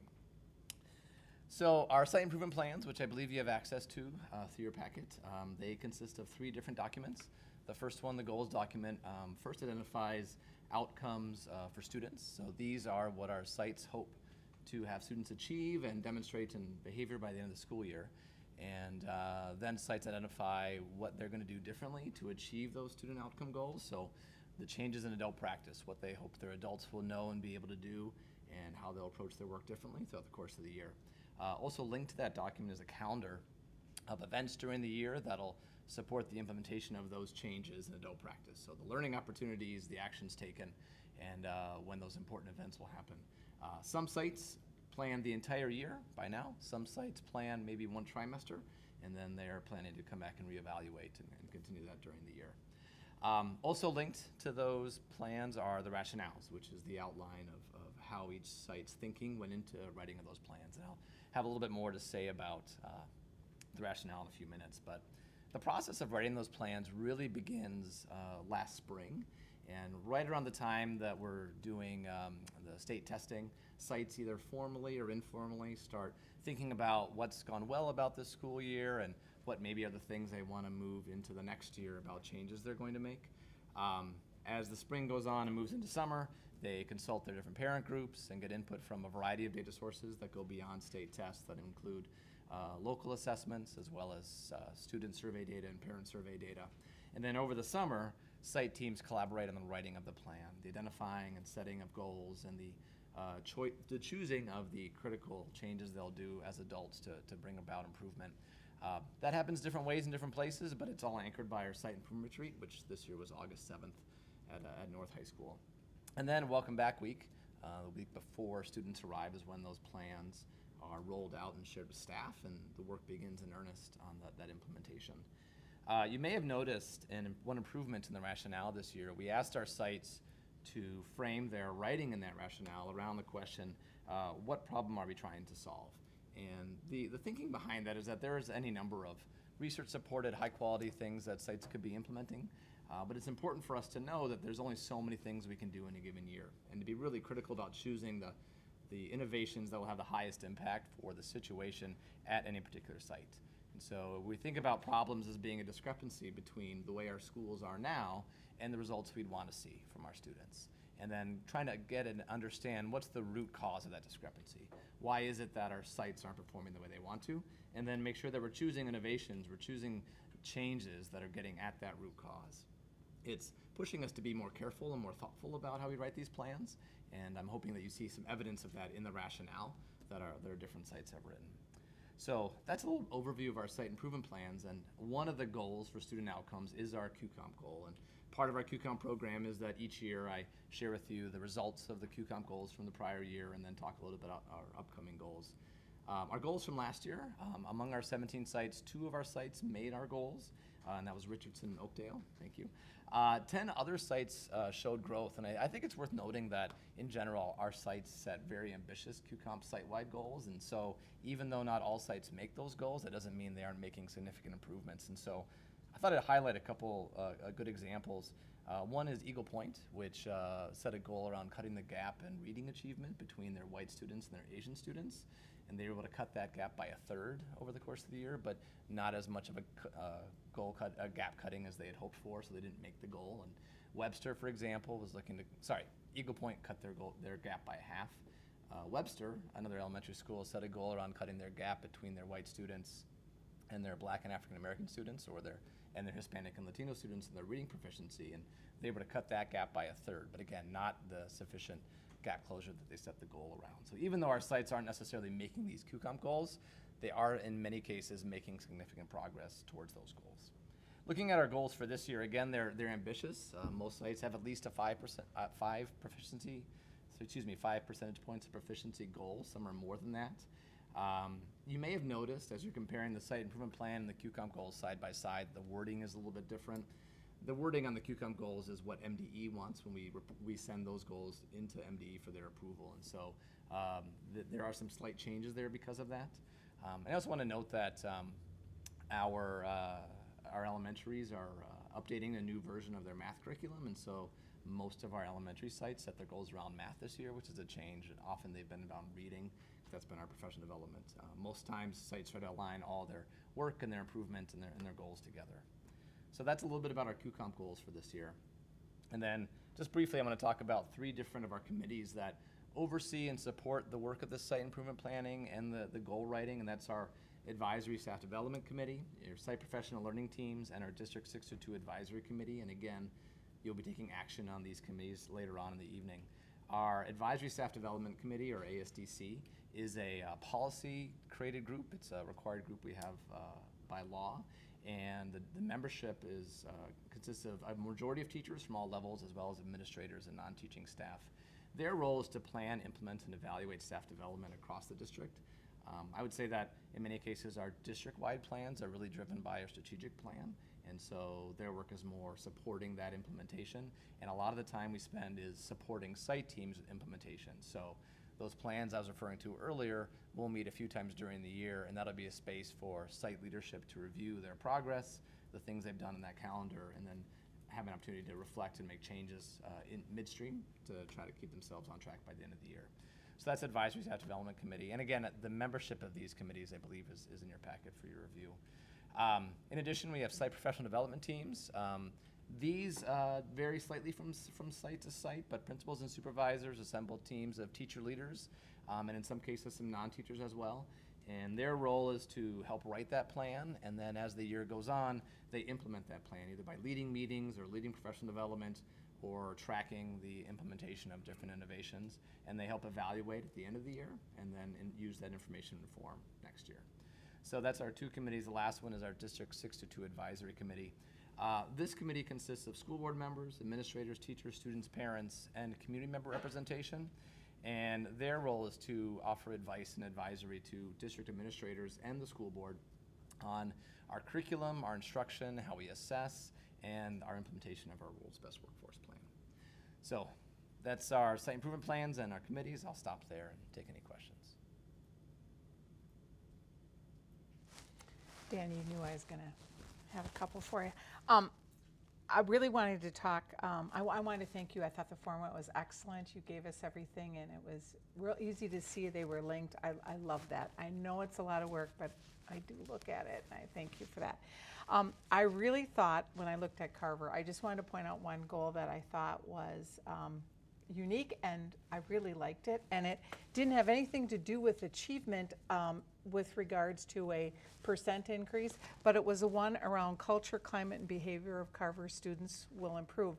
And the reason I wanted to give a little kind of a shout out for that is because I think over this past year, the department between Troy and Peter, you've brought out the importance of relationships and behavior, and Christine has pointed out a number of occurrences in which this leads to attendance and everything. And so I didn't see kind of this touchy-feely goal. I'm not sure that they would like I said that, but that kind where it isn't linked to an actual, achievement as far as academic curricular area, but I really liked it in that I think it would really yield a lot of other things. And so I wasn't sure how to give feedback to that, but I really like that particular thing. And I also thought it kind of spoke to what we heard with Weaver in their leadership. So even though these are the goals that they have on paper they're being measured by, I'm sure there's another other list of items that each building is also, measured by. My only other comment to you, and I know that was really long-winded, I apologize, but in reference to the schools that made it and the schools that were close and the schools that don't, can you just remind us of what that process is for your department and what that means to us as a district for those that didn't quite make those benchmarks or didn't make it at all? Specifically for the QComp goal? Yeah, I'm sorry, QComp, yeah.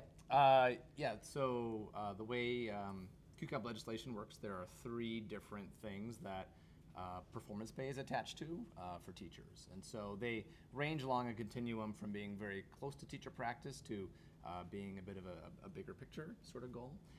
So one is observation by peers using a rubric that we've created internally that surrounds their use of data to implement strategies. That there's money attached to that. There's also money attached to student learning goals. So each teacher, and you may remember last year was the first year we had implemented that. Each teacher sets a student learning goal specific to the students in their classroom on a local assessment, and there's a payment for their achievement of that goal. And then the third one is the school-wide goal. So for the sites that the 2 sites that made it, they do get the 5% of the end-of-year stipend that's specific to the school year goal. Our plan doesn't allow for any partial payment for not meeting that goal. So there are some districts that have a smaller stipend if you make progress toward the goal but don't make it, but our plan doesn't have that. But our teachers have the other pieces that where they're rewarded for the improvement they're making and the progress they make with their students. So what happens to the funds if they're not used? If we don't pay them out? I believe they return back to the general fund. Rand? Yeah. Yes.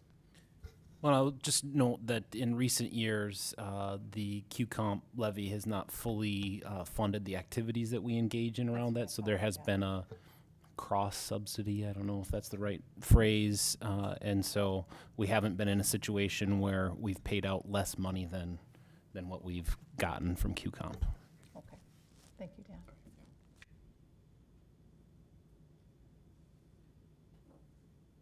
Okay, thanks very much, Dan. Thanks. Thank you guys. Next, we have our action items, and the first is from the business office, acknowledgement of contributions, and Caleb.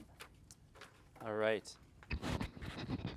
Minnesota Statute 123B, period 02 permits school boards to receive for the benefit of the district bequests, donations, or gifts for any proper purpose and apply the same to the purpose designated. In that behalf, the board may act as a trustee of any trust created for the benefit of the district and for the benefit of the pupils thereof. Therefore, the Director of Business Services recommends the following resolution. Be it resolved by the School Board of Independent School District Number 622 that the school board accept with appreciation the following contributions and permit their use as designated by the donors. Here are the following donors. We have the Eagle Point Parent Group that donated $11,274.75 to the Eagle Point Student Field Trip Classroom, Curriculum, and Supplies. Our Redeemer Lutheran Church donated school supplies to Weaver students. Hy-Vee donated breakfast items to the ISD622 Office Professionals Welcome Back Breakfast. Dan Fuchs at Frito-Lay donated Frito-Lay chips to our Adventure Connection for the end of the summer celebration. Patty and Ramsey Reynolds donated school supplies to Weaver students. Michael Diffenbow donated a John Lee Craft see-through Sentry table to our Harmony K-12 program. Kelly Cruzel donated $1,000 to the Harmony K-12 program. Diane Droger donated school supplies to Weaver students. James Fitzpatrick donated school supplies and backpacks to Weaver students. Cheerful Givers gave mouse pads to the community education partnerships. The Cowan Parent Teacher Group donated $1,633.86 to the Cowan classrooms. Costco donated 140 backpacks and supplies to District 622 students in need. Angie Docks from Royal Nutrition donated school supplies to the District 622 students. Max Muscle Sports Nutrition donated school supplies to District 622 students. Stephen J. Dreyer donated school supplies to Richardson students. Jessica Christopher donated school supplies to Richardson students. An anonymous donor also gave school supplies to Richardson students, as well as St. Mark's Lutheran Church school supplies to Richardson students, and Connie Hall giving school supplies to Richardson students. Additionally, we have the Whole Kids Foundation, which gave $2,000 to the North High Produce Garden, and Joe Kubatowicz gave a Yamaha tenor saxophone and Yamaha trumpet to the Maplewood Middle School music program. Therefore, I move to accept with our appreciation those contributions to be permitted for their use as designated by the donors. Okay, thank you, Caleb. So a motion from Caleb. Second. Second from Amy.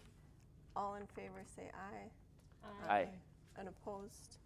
So that motion carries, and thank you again to all those donors. Next, we have the proposed 2018 payable 2019 tax levy. Randy Anderson. Greetings, board members. It's that time of year again where we're going to certify our proposed levy. It has to be certified according to state law by September 30th. And remember, from this proposed levy, initial tax statements will go out at the end of November. What will actually end up happening is we will certify a final levy in December, at the end of December, and that's actually what the taxes will be based upon. If you remember from previous levy certifications, when we certify our proposed levy, we usually certify at the maximum because we can't go up, but we can go down, all right? And so the proposed levy here that you have in front of you is about a 1% increase. It's about a $500,000 increase from last year. And I will tell you, it's a little bit, it's not flat, but last year we did see an 8.9% growth in our net tax capacity. And so I think last year we had about a $200,000 increase, and folks in the district saw a decrease in their taxes last year for the school portion. So right now, when everything works out and we have already adjusted for our $60 million in debt service for next year, so that's already factored into this, all right? And I believe that when the proposed tax statements do come out in November, because of the increase in the net tax capacity of our school district, folks are going to see a flat school district tax from last year, and maybe even a slight decline, even if we levy at that 1% increase here. So with that, I will entertain any questions.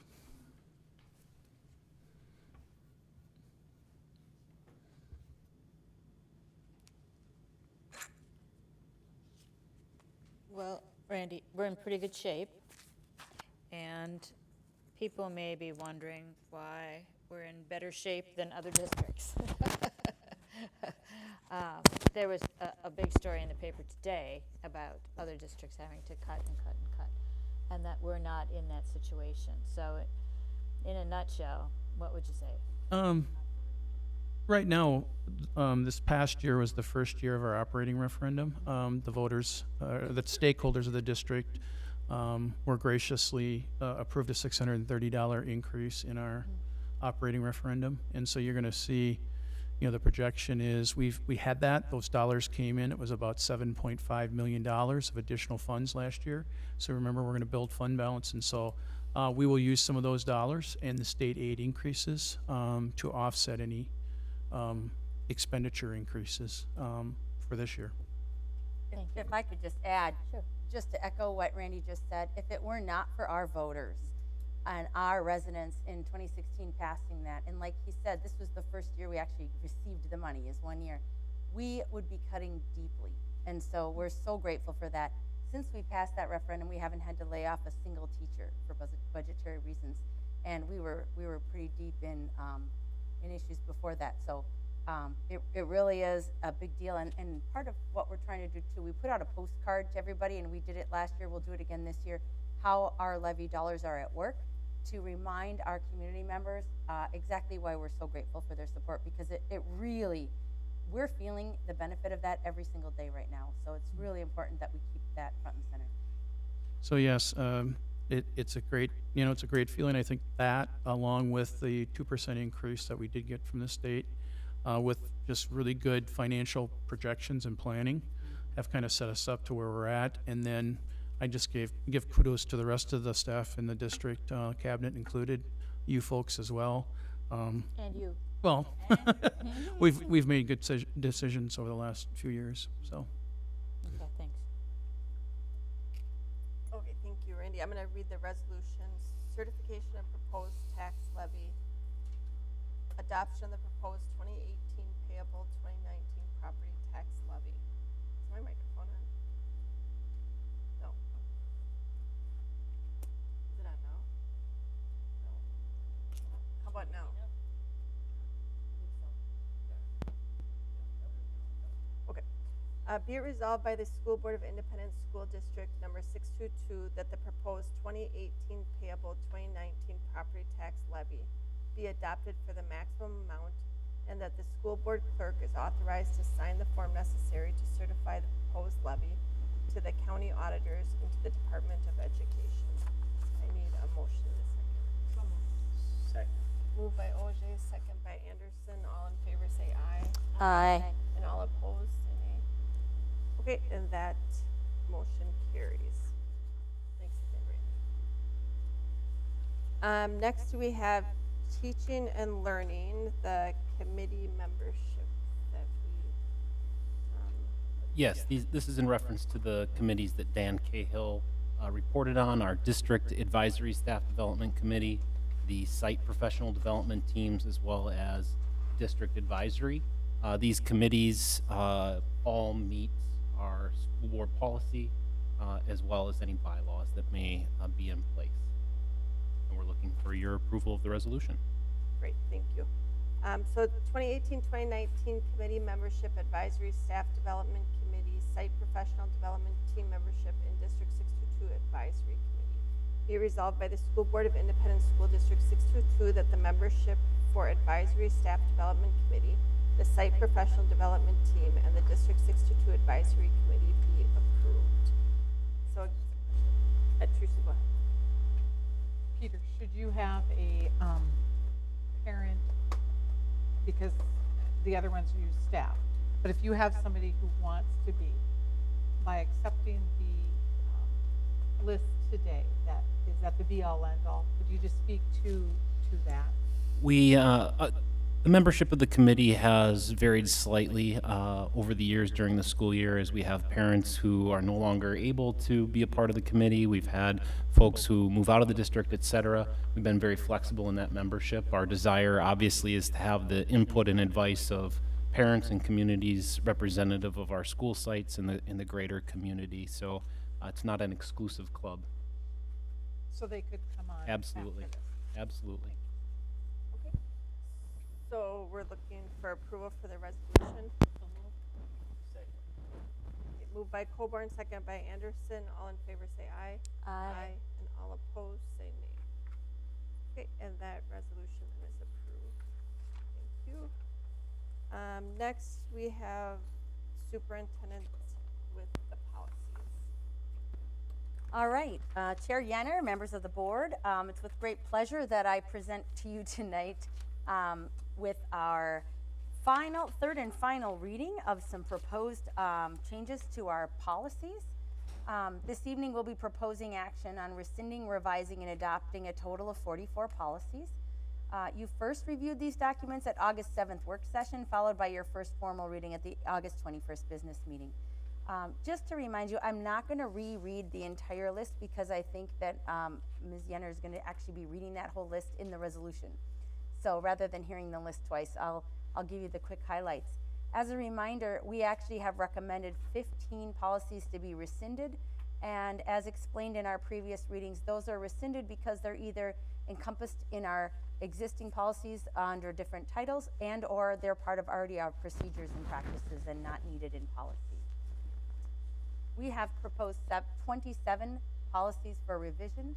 There are no changes tonight on that third reading with the exception of one, E060.1, School District Intellectual Properties. At the request of the board, we have revised the language in that policy to be a little bit more reader friendly, a little bit shorter sentences so that could be more digestible. Other than that, those 27 policies look the same as they did when we did our second reading. And finally, we have proposed 2 new policies for adopting this evening, and those have not changed again since our second reading. So with that, I'm going to recommend our board approve our changes to our board policies for this year. So thank you, Christine. I'm going to read the resolution to rescind the policies first. So be it resolved that the School Board of Independent School District 622 hereby rescind the following policies. G000 Board Governance. G040 Board and Community Relations. E013 Whole Student Development. E050 District Administrative Operations. E053 Decision Making. E054 Accountability System. E070 Monitoring and Reporting. E081 Strategic Plan. E086 Security Badges. L000 Global Limitations. L021 Unprofessional Non-School Employee Activities of District Personnel. L022 Violations of a Drug-Free Workplace. L030 Untimely, Inaccurate, Incomplete Information Analysis and Assessment Reporting. L050 Non-Compliance of Expectations of Customer Service. L070 Violations of the Administrator's Code of Conduct. So that is the list of policies to be rescinded. I need a motion in this. Second, or moved by Anderson, second by Coburn. All in favor say aye. Aye. And opposed, say nay. So the rescinding of the policies is approved, and next we have the policy revisions. So be it resolved by the School Board of Independent School District 622 hereby revises the following policies. G010 Board Authority and Self-Governance. G033 Open Meetings and Closed Meetings. G035 Public Participation in School Board Meetings, Complaints, Data Privacy Considerations. SBR 000 Superintendent Board Relationship. E008 Gifts to Employees and School Board Members. E018 Immunization Requirements. E026 Transportation of Public School Students. E027 Transportation of Non-Public School Students. E040 Development and Management of Human Resources. E041, employment background checks. E042, acceptable use of wireless devices. E046, criminal or civil actions against school district, school board member, employee, or student. E060.1, school district intellectual properties. E072, enrollment of non-resident students. E083, distribution of non-school sponsored materials on school premises by students and employees. E085, employee-student relationships. E096, procuring materials and services. EM020.1, equal educational opportunity. EM020.2, equal employment opportunity. EM020.4, public and private personnel data. EM020.7, harassment and violence. EM020.9, drug-free school. EM020.10, tobacco-free environment. EM020.15, student discipline and notice of suspension. EM020.21, internet acceptable use and safety policy. EM020.25, student transportation safety policy.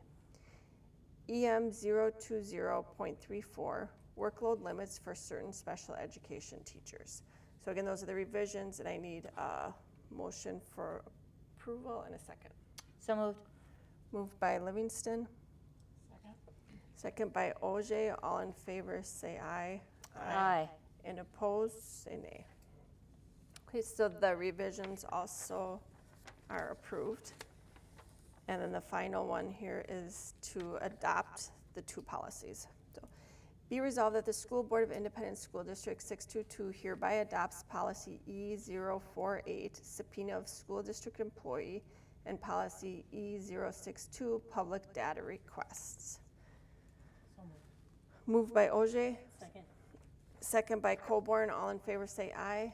Aye. And all opposed say nay. And that one also carries. Thank you, and thank you, Christine, for that. And thank you, Kim. Yes, Kim, the queen of policies. Okay. All right, let me see. Okay, next we have the school board section. We need to set an agenda, time, and location for our October 9th, 2018 work study session. We have the date set for our October 9th work session, but we need to set an agenda, time, and location. So that the October 9th, 2018 work study session begin at 4:30 p.m. in conference room 202 of District 622 Education Center with the following agenda items: superintendent check-in, superintendent goals, time and testing, 2019 through 20 school calendar, levy certification update, board officer committee discussion, and NSBA conference. Do we have any conversation? Caleb? We wouldn't be deciding about who would be going to the NSBA conference during that meeting, would we? Or would we wait until after the election? We have a timeline, so Kim, do we need to decide at that meeting? No, we can't wait till after the election. Okay. No. Our registration date with NSBA is October 18th. So what we would want to do is have that initial conversation on October 9th so we can register, and if an individual, and then the board will take action actually on sending the board members to the conference at their October business meeting. And if a board member is not reelected, then we will get reimbursed for the membership or for that conference registration. And we could send a sitting board member in their place? Yes, we can. Okay, thank you. Okay, anything else on this? Okay, then we need a motion and a second to approve that time and agenda. So moved. Moved by Coburn, second by Anderson. All in favor say aye. Aye. And all opposed say nay. Okay, so that meeting is set for October 9th. And then next, set school board retreat. So that we set the board retreat at 3 p.m. on October 30th, 2018 in room 202 of the district center with the following agenda item: discussion of facilities master plan. Any discussion on that one? Yep. I had asked administration to take off the end time, and with the intent that our last discussion had to close so we could go to our meeting, and we didn't get to digest that whole topic of conversation. And I thought that if our intent is to discuss facilities, we should give Christine due diligence and her cabinet to be able to talk about the thing and give her some takeaways and what next steps are. So you'll see that that was removed. I hope that's agreeable to my colleagues. Okay, thank you. So I need a motion. So moved. Moved by OJ. Second by Livingston. All in favor, say aye. Aye. And all opposed, say no. Okay, so that meeting is approved as well. Next, we have board communication. Teresa, do you want to start? Board communication? Yes, I just wanted to give you an update from advisory. They had their first meeting last week, and I thought there was just a couple of notables. One that is being implemented primarily in the schools is something called youth culture. And what it's intended to do is to share with staff. They have a weekly team huddle, and they talk about language and terms.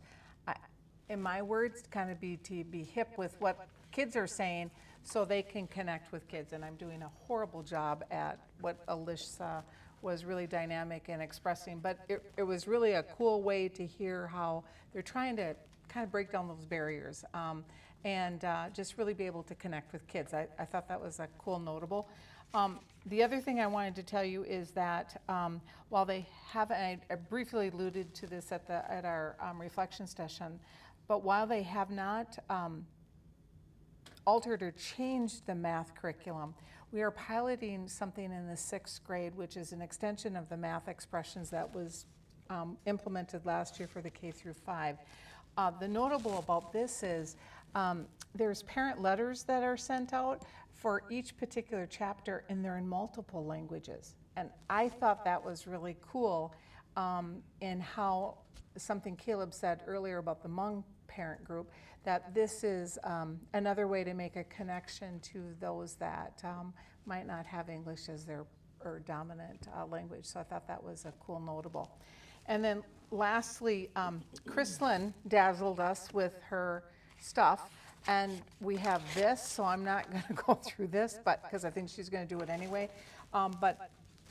Before the next meeting, you might want to read about the North Star recognition in those schools that have beat the odds again and done a great job. So that's my report from advisory. I just want to say thank you to those of you that are still here and those of you that have left. But, you know, we had all those reports tonight, and I just want to say thank you to all the people that put those together. Those are really kind of the heart and soul of what we do here, and it's really great to see those kind of presentations, and I really appreciate it. And I know it's a ton of work to do it, but just really want to say thank you to everybody involved in doing those and keep bringing it forward, because we love to hear about the programs and what's going on. So thank you.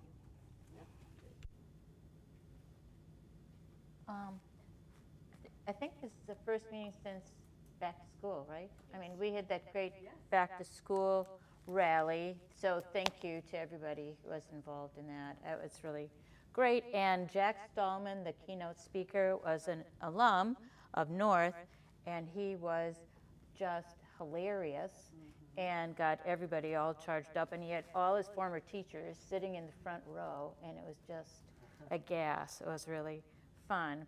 And Yeah, and Christine did a very nice job with the presentation. So that was and then Amy and everybody worked so hard on that picnic. So that continues. That was kind of your brainchild, and it continues to be a big success. So thanks for that. There's an MSBA thing on Friday morning. I don't know if anybody's going to that in Mounds View, but I'm going to go if anybody wants to go. They're showing the road thing or whatever it is, yeah.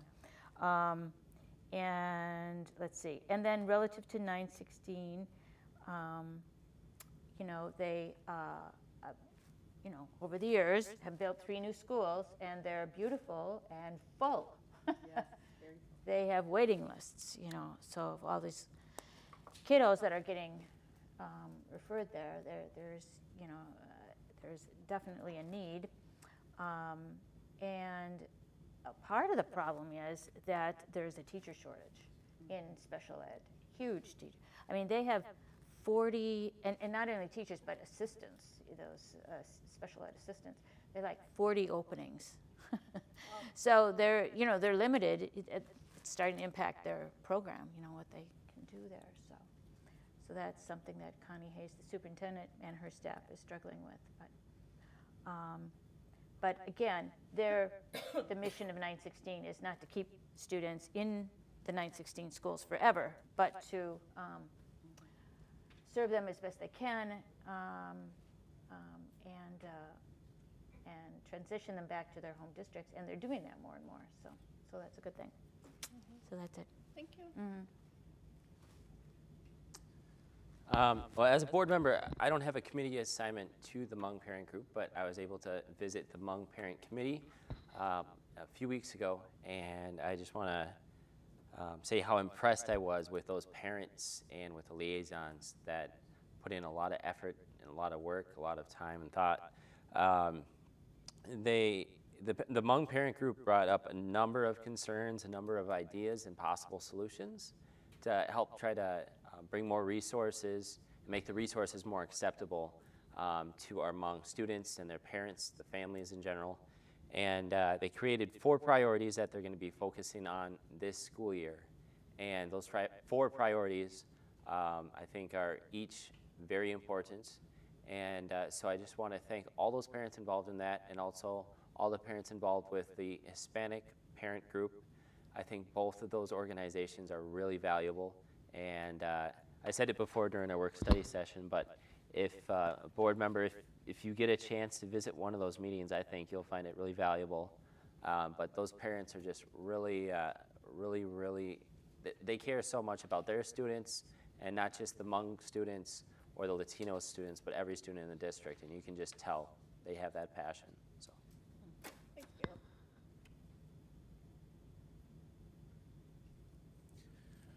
I just want to take a minute to remind all of us about civic engagement. Early voting has started. There are a lot of excellent people running for offices in our community, all the way from school board to city council to mayor to House of Representatives, the governor's office, congressional offices, Senate offices. We hear an awful lot about politics all the time now, but an awful lot of what we hear about and the people that we know who do that work or who would be really good at doing that work will have a profound impact on the work that we do and the world that our children grow up in. So I just want to remind everybody that early voting has started, and if you know who you're going to vote for, cast your ballot so you don't have to worry about whether you're going to make it on November 6th or not. And if you don't know yet who you're going to vote for, there are a number of excellent candidate forums coming up and being presented by the League of Women Voters. There's opportunities to meet the candidates. I think that having been a candidate, I can tell you that any candidate for public office is available for a conversation at any time. So if you have any questions, be sure and get a hold of those individuals and ask. But it's extremely important that everyone votes, because so much depends on it, especially for the future of the children that we're entrusted to make decisions for. Thanks, Steve. Okay, our future board meeting dates are October 9th, 2018, we have our work study session, our October 23rd, 2018 business meeting at 6 p.m., and our October 30th, 2018 board retreat at 3 p.m. in room 202. And with that, I would like to adjourn the meeting. Can I get a motion and a second?